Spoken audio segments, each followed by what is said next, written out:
Hi, I'm Luke Tanaka, and I'm here with Elmhurst wrestling coach Steve Marianetti. And coach, since we last spoken, you've defeated Chicago in a duel and also competed at the Pete Wilson Invitational. But first, let's start with the duel against Chicago. You mentioned its importance because of how you lost to them last year. What does a 37-12 win mean to your team this year? Well, we had a couple, duels this year. One against Concordia, one against Chicago. Both teams beat us last year, and we had some injuries last year, and it was a pretty rough year. So it was big to get back on track, and that was part of it for the team. It's like we want to dominate these two teams, and we want to make a statement, and we want to be back at the top where we've been for a long time. So that was huge motivation for the guys.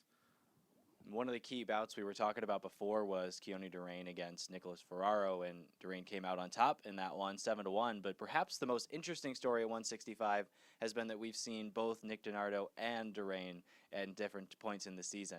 What does that kind of competition in your own weight class, in your own team, mean to these two wrestlers? Yeah, I mean, as a coach, you're trying to get the toughest room you can, and iron sharpens iron, and guys push each other. And, in some ways, unfortunately, we have two really good guys at that weight class, and Keone had the starting spot for a while, and Nick won a challenge match and got the honor to wrestle the Pete Wilson Invitational. There'll be one more competition to set that starter for the year, but I know both those guys are pushing each other, and we have two guys that are producing great results, so it's a problem, but a nice problem.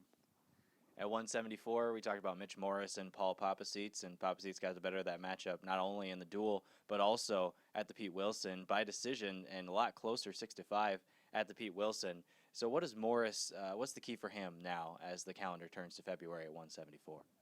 Well, the key is always to learn to wrestle your own match.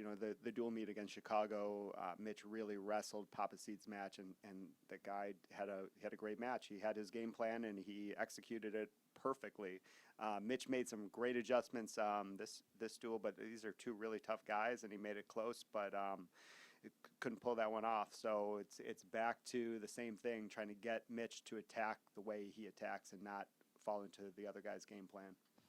At the Pete Wilson, an 8th place finish out of 32 teams, and then also there were a lot of really good teams, a lot of really good wrestlers at that tournament. So does that kind of tournament mean a little bit more to the guys, especially those who are already maybe looking ahead to regionals and nationals? Sure. I mean, this is considered probably the toughest tournament outside of the national tournament for Division III. It just happens to be 10 miles down the road for us, so we're pretty lucky with that. But we make the schedule now so that our guys are all competing in the Al Hankey and all competing in the Pete Wilson, which in the past it was a busy month, so we'd pick and choose. But I want to bring our best team to the Pete Wilson. I want to see how we do as a team, and I want to see how our individuals do. So it's a huge test going into the regionals and getting these guys ready to hopefully make the national tournament.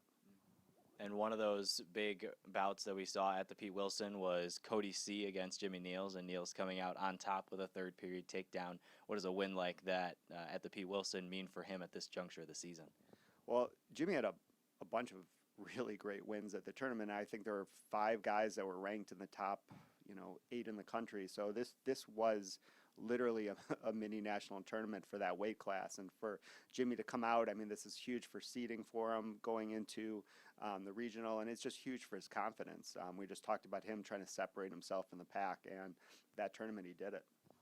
Next up, duel with North Central. Got a couple of good matchups, 141 and 157. North Central brings in ranked opponents. So what are you looking for in the matchup? Well, it's always a huge duel for us and for them, and that's our biggest rival. So we're looking to dominate. We had a bad duel against them last year, so this is another situation where it's in our house, and we're going to get these guys ready. But those two matchups, I mean, these are 4 ranked wrestlers, so they're going to be huge for deciding the duel and huge for leading up to the conference tournament the following week. I was going to say, it's hard to believe with the conference tournaments in 2 weeks. So after finishing 4th last year, does it make your team that much hungrier coming into this conference tournament? Absolutely. I mean, we talked about a few of the things from last year that didn't go well, and that was one of them. We were kind of in that conference tournament. It's a tough, close race between a bunch of teams, so we have to be able to win those close matches. So we're really focusing our guys to get ready to win the tight matches that are going to get us huge points at the conference tournament. Well, good luck at the conference tournament and against North Central coming up, and thanks for joining me here. Thanks, Luke.